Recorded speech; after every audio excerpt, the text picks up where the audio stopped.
현재 전당대 신당 추진 움직임은 동기와 상관없이 야권 분열과 총선 실패로 연결된다고 봅니다. 전당대 의원은 즉각 복당해야 된다고 저는 생각하고,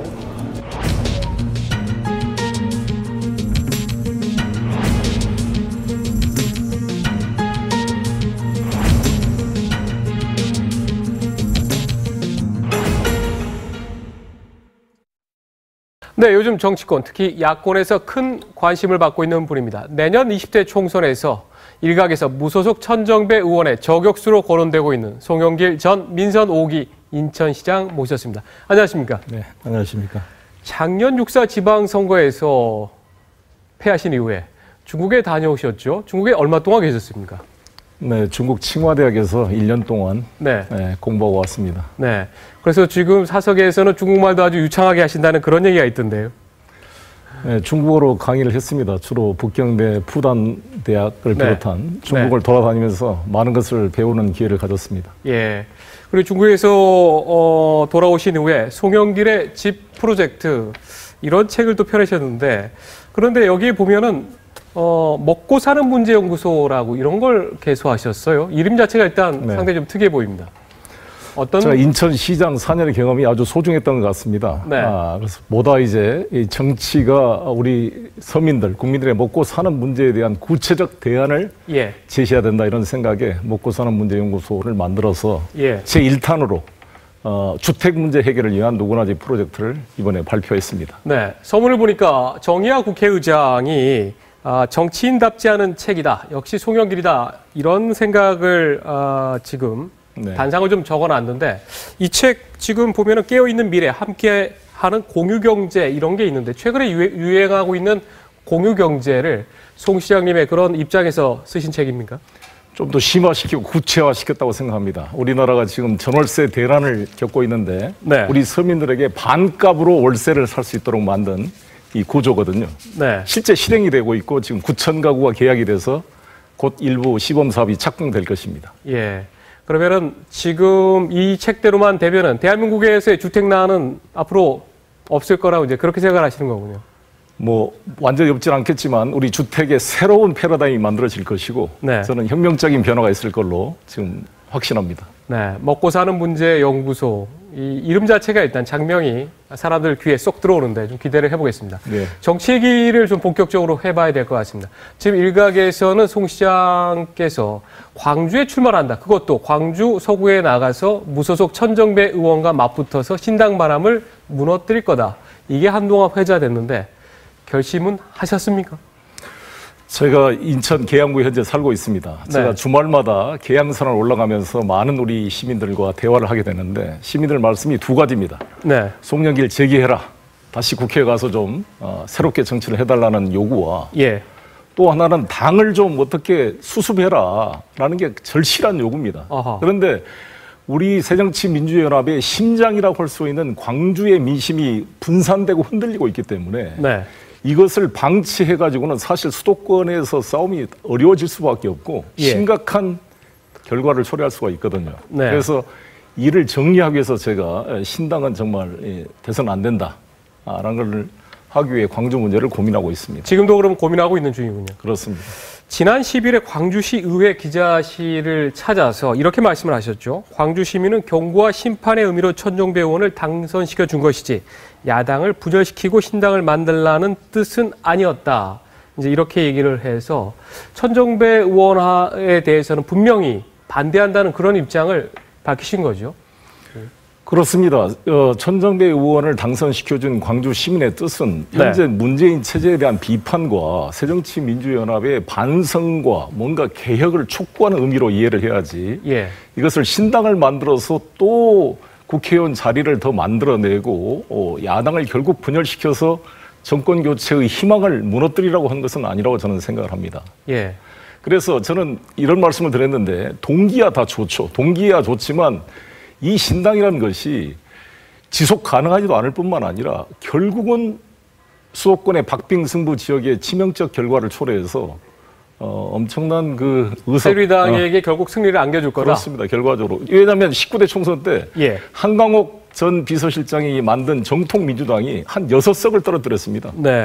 한 1% 차이 승부거든요, 사실. 수도권에 1%, 2%짜리에서 왔다 갔다 하는 곳이 10군데 이상이 넘습니다. 네. 그런데 한 1%만 사실 이렇게 신당이 가져가더라도 바로 당락이 결정되는 거죠. 네. 그런데 일각에서는 이제 송 시장이 만약에 광주로 내려가는 그런 결정을 한다면 본인이 정치적인 고향이라고 할 수 있는 인천을 버리고 또 오히려 보면 어떻게 보면 손쉽게 당선될 수 있는 고향으로 가는 거 아니냐 이런 비판도 좀 나오는데 어떻습니까? 또 반대지 않겠어요? 훨씬 더 어렵지 않겠습니까? 지금 상황이라는 것이. 그렇게 새정치민주연합 간판을 달고 송영길이라는 또 삼선을 하고 인천시장 그런 지명도 있는 인물이 나와도 그렇게 나가도 지금 광주에서 당선되기 어렵습니까? 그렇습니다. 지금 실제로 새정치민주연합에 대한 우리 네. 광주 시민들의 비판과 열망이 아주 큰 상태이기 때문에 예. 저는 저의 출마 여부가 중요한 게 아니라 지금 단계에서 제가 통합행동이라는 모임을 통해 활동을 하고 있습니다만 당을 변화시키고 통합시키는 게 급선무라고 봅니다. 이걸 예. 통해서 이 흐름에 에너지를 만들고 신당으로 나가려고 하는 원심력을 통제해서 당의 내부 혁신과 개혁을 통해 당을 좀 새롭게 진영을 만들어보자에 초점이 있는 것이죠. 예. 이건 어떻습니까? 박지원 의원 같은 경우에는 저희 시사큐 프로그램에 출연을 해서 송영길 시장의 광주 출마에는 반대한다. 그 이유는 천정배 의원도 야권의 큰 자산인데 그리고 송영길 시장도 야권의 자산인데 두 사람이 이렇게 싸움을 붙여서 결국 두 사람이 다 망하게 하는 것은 결코 현명한 전략이 아니다라고 해서 결국 천정배 의원 같은 경우도 크게 보면 야권의 통합 과정에서 만나게 될 사람이다라고 평가를 했는데 어떻습니까? 우리 박지원 의원님께서 많은 애정을 가지고 계십니다. 말씀대로 통합되면 나갈 일이 없죠. 통합을 유도하는 그런 네. 거라고 생각이 들고 오히려 저는 저의 정치적 고향인 인천에 기초하고 있고 인천 시민과 모든 걸 상의해서 결정할 것입니다. 그러나 예. 중요한 것은 인천이나 서울, 경기도에서 정말 이 무능한 박근혜 정부와 새누리당에 맞서 고군분투하고 있는 이 수도권의 우리 위원장들을 위해서라도 광주 네. 민심이 분열돼서 사실상 여기가 수도권에 영향을 미치게 되면은 예.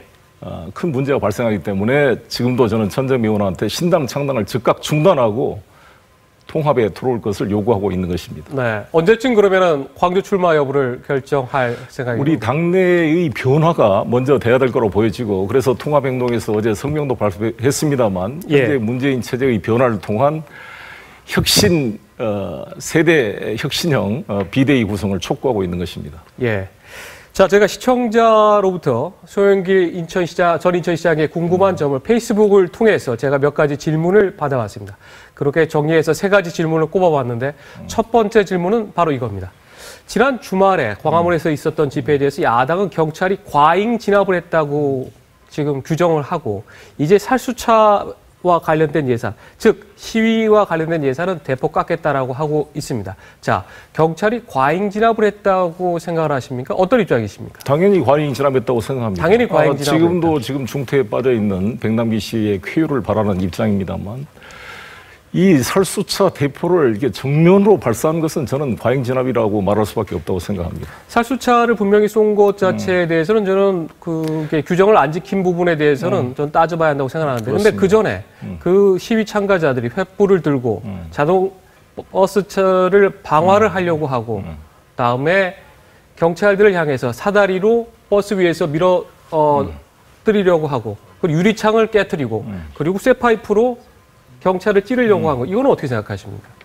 그 사안에 대해서는 개별적으로 판단을 해봐야 되겠습니다만 가장 중요한 것은 현재 민심이 엄청나게 이반돼 있어서 근데 민심이 그렇게 폭력 시위하라고 하는 건 아니겠습니까? 물론 폭력 시위가 아니라 실제로 시위가 될 수 있도록 통로가 다 차단된 거 아니겠습니까? 차벽을 만들어서 실제 미국 같은 데는 백악관 앞에서도 다 시위가 가능한 거 아니겠습니까? 그건 합법 시위죠. 그러니까 그런 시위가 보장되도록 언론을 터주는 것이 필요하다고 생각합니다. 그런데 이렇게 생각하시지는 않습니까? 야당이 이제는 불법 과격 시위하고는 뭔가 좀 절연을 해야지만 대한민국의 시위 문화도 바뀌고 그래야지만 조금 더 이성적인 조금 중도 성향의 어떤 국민들이 야당을 지지할 걸로 보이시지 않습니까? 지금 이건 야당의 과잉 진압을 폭력 시위를 누가 동조하겠습니까? 네. 실제로 이건 폭력 시위라기보다는 실제로 이 민심이 그대로 표출될 수 있는 장과 평화적 집회를 보장해주는 절차가 중요하다고 생각합니다. 아니 그래서 집회를 숱하게 그동안 문제를 일으켜왔던 단체지만 그래도 이번에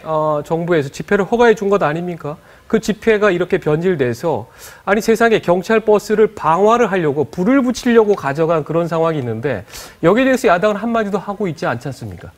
오히려 지금 시위와 관련된 예산을 깎겠다는 건데 지금 송 시장님도 그러면은 이번 시위에 대해서는 경찰의 과잉 진압이 더 문제가 많다는 그런 입장이죠. 양 측면에 그 사안은 사람들 제가 자세한 상황을 잘 파악을 못하겠습니다만 그 사안에 따라 처리할 문제이고 어찌됐건 현재의 중요한 사실은 우리 민심이 엄청나게 이반돼서 이러한 상황을 해소시키지 않으면 현 정권이 이것을 단순히 사법적 관점에서만 보고 국민을 진압의 대상으로 봐서는 이 문제는 해결되기 어렵다고 생각이 듭니다. 더 큰 사실상 이런 상태를 계속 막게 되면 더 큰 문제가 발생할 수 있기 때문에. 아니, 저 역시 박근혜 정부가 소통이 부족하다는 것은 많이 지적을 해왔습니다만은 그러나 최근에 보면 인터넷하고 그다음에 여러 가지 통로가 있지 않습니까? 그리고 제가 한 신문의 광고를 보니까 전태일 사상과 마르크시즘을 강연한다고 하는 그런 사설 어떤 단체죠. 그런 광고도 지금 버젓이 신문에 나오고 마르크시즘을 배우러 오라. 이게 전태일 사상하고 어떻게 연결되는지는 모르겠습니다만 이렇게 표현의 자유가 있고 인터넷에 들어가면 박근혜 대통령에 대해서 입에 담기 어려운 그런 욕까지도 다 흘러다니고 있는데 과연 이게 통로가 부족을 해서 광화문 한복판에서 경찰들의 생명을 위협을 하고 횃불을 들고 다니고 다음에 경찰 버스에 방화를 하려는 그런 사태를 과연 야당이 한마디도 안 한다는 건 저는 사실 잘 이해하기 어렵습니다. 글쎄 그런 행위에 대해서는 당연히 동의하지 않겠죠. 근데 오늘 토론 주제가 이것이 아니어서 제가 알겠습니다. 자, 이것만 가지고도 사실 계속 얘기를 할 수 있습니다만 자, 시청자가 묻는 두 번째 질문 하겠습니다. 송도 국제도시 영종도 개발 공약은 중앙정부의 지원이 없다면 사업 활성화가 어렵지 않은가요? 이런 질문이 들어왔습니다. 그래서 송 시장님이 계실 때 여러 가지 사업 활성화라든가 이런 것들을 위해서 노력을 해왔는데 근데 결국은 또 부채 문제가 가장 크게 부각이 됐고 작년 6.4 지방선거에서도 그게 제일 큰 논점 아니었습니까? 사실 인천 송도 경제자유구역은 대한민국의 심장입니다. 제가 시장 시절 4년 동안 FDI 외국인 투자를 전국에서 1등을 했고 사실상 전국 총 투자액의 80~90%를 우리 인천 경제자유구역이 차지했었는데 지금의 제가 시장 바뀐 지로 1년 반이 지났습니다만 전국에서 지금 꼴등으로 떨어질 정도로 완전히 이 투자 위치가 아주 부진해져서 걱정이 큽니다. 좀 전에도 저희가 그래픽에 나갔습니다만 채무 비율이 인천이 현재 36%로 가장 높은 것으로 나오고 있습니다. 그렇습니다. 부채 비율은 사실 전임 안상수 시장 시절에 너무 부채를 늘려놔가지고 이 부동산 경기가 잘 될 줄 알고 도시공사를 통해서 너무 많은 부동산을 매입하고 사업을 하다 보니까 이게 이제 금융위기가 터지면서 유동성 위기에 빠지게 된 것이죠. 이것을 돌파하는 길이 바로 투자 유치라고 봤기 때문에 투자 유치를 최대한 활성화시켰던 것입니다. 지금 그러면은 송 시장님의 이제 전임과 후임이 새누리당 이전에 또 한나라당이었죠. 새누리당 소속인데 그 두 분의 어떤 잘못 때문에 인천시의 부채라든가 여러 가지 상황이 더 악화되고 있다. 그렇게 판단하십니까? 당연히 그렇게 생각하고 있습니다. 실제로 거기다 이제 또 특수한 상황이라는 것이 아시안 게임을 치러야 됐고 지하철 2호선 건설이라는 대형 공사를 추진하다 보니까 어려워지게 된 것이죠. 그런데 올해 이제 국감장에서 새누리당은 송영길 시장님 때 잘못 체결한 개발 협약이라든가 또 토지 공급 계약 등으로 인해서 예산을 상당 부분 많이 낭비했다 이렇게 주장을 했었거든요. 당연히 뭐 그런 주장을 하겠죠. 그러나 실제로 지금 시민들의 평가가 정말 제가 하루에 이자를 11억씩 물으면서 1년에 이자만 4천억씩 제가 이자를 갚았습니다. 1조 6천억의 이자를 갚으면서 제가 우리 인천의 삼성바이오를 비롯한 LG전기자동차, 하나금융타운 같은 새로운 산업을 유치해서 우리 인천이 그동안 주물단지, 목재단지 같은 저부가치 산업의 패러다임을 고부가치 산업으로 바꿔냈거든요. 이것이 앞으로 우리 인천의 먹거리를 만들어갈 토대라고 생각을 합니다. 인천 개발에 대해서는 제가 지금 책을 두 권을 송 시장님이 쓰신 책을 이렇게 가지고 있는데 상당한 어쨌든 이런 또 비전과 그런 꿈을 가지고 있다는 건 제가 확인할 수가 있었습니다. 자, 세 번째 질문 가겠습니다. 이런 질문이 들어왔어요. 친노 비노 세력과는 어떤 관계를 맺고 계신가요? 이런 건데 구체적으로 제가 조금 더 들어가 보겠습니다. 어떻습니까? 이제 문재인 새정치민주연합 대표 같은 경우에 호남에서의 지지율이 뭐 너무 이렇게 차이가 나게 뭐 5% 이런 얘기가 나오다 보니까 이제 퇴진하라는 그런 비주류의 요구도 막 터져 나오고 있는데 어떻습니까? 지금 문재인 대표가 어떻게 처신하는 게 지금 당의 활로에 도움이 된다고 생각하십니까? 문재인 대표 체제가 변화돼서 저희가 어제 성명을 통해 제시한 것처럼 정말 마음을 비우고 안철수 전 대표와 이렇게 결합을 해서 그 에너지를 네. 기초로 혁신 비대위를 세대 혁신형 비대위를 구성해서 새로운 얼굴을 좀 데려와야 된다고 생각합니다. 새로운 얼굴은 누구를 보통 얘기하시나요? 당 내외에서 다 발굴해서 예. 사실 그 새로운 얼굴이 송영기 시장님 얘기하는 거 아닙니까 지금? 뭐 그런 이야기보다는 아무튼 네. 외부의 새로운 인사를 마치 박근혜 비대위 체제가 예. 새누리당 시절에 이준석을 비롯한 뭐 젊은 사람들을 영입해서 새롭게 바꿨거든요. 네. 그래서 홍준표 체제로 변화되면서 뭔가 총선에 유의미한 성과를 냈는데 이것처럼 예. 과감한 기존의 계파별 봉합 형태가 아닌 새로운 혁신형 예. 세대 비대위를 만들어서 자신이 정말 선당 후사 입장에서 네. 백의종군하는 모습을 보인다면 변화가 올 거라고 생각합니다. 예를 들어 어떤 인물들이 있습니까? 밖에서 지금 새정치민주연합을 걱정하거나 이런 사람도 상당히 많은데 어떤 분을 지금 염두에 두고 계십니까? 글쎄요. 제가 지금 구체적 이름을 검열한 것은 적절치 않을 것 같습니다. 네. 그리고 이런 얘기가 좀 많이 있지 않습니까? 기울어진 운동장을 얘기하는 걸 많이 듣고 있습니다. 박지원 의원 같은 경우에도 야당의 지형 같은 게 워낙 기울어져 있어서 참 힘들다라고 하는데 금태섭 변호사 같은 경우에 안철수 의원을 많이 도왔던 금태섭 변호사 같은 경우에는 본인이 책을 써서 야당이 기울어진 운동장이라고 하면서 별로 이걸 노력을 하지 않고 있다. 그래서 이 말 자체가 틀린 거다라고 금 변호사는 주장을 했는데 여기에 대해서는 어떻게 생각을 하십니까? 천재의 국면 자체가 우리 네. 야당한테 불리한 건 사실이죠. 그러나 실제 중요한 것은 우리 야당 내부에서 스스로의 변화를 통해 그것을 알고 있는 국민들이 선택할 수 있는 그런 대안을 제시해 주는 것이 예. 급선무라고 생각합니다. 대안을 제시해 주는 것이 급선무다. 네. 오늘 이렇게 얘기를 하다 보니까 좀 나누고 싶은 얘기가 더 있는데 다음 기회에 한 번 더 모셔야 될 것 같습니다. 다른 또 패널들이 많이 기다리고 있습니다. 네, 지금까지 송영길 전 인천시장과 말씀 나눠봤습니다. 감사합니다. 네, 감사합니다.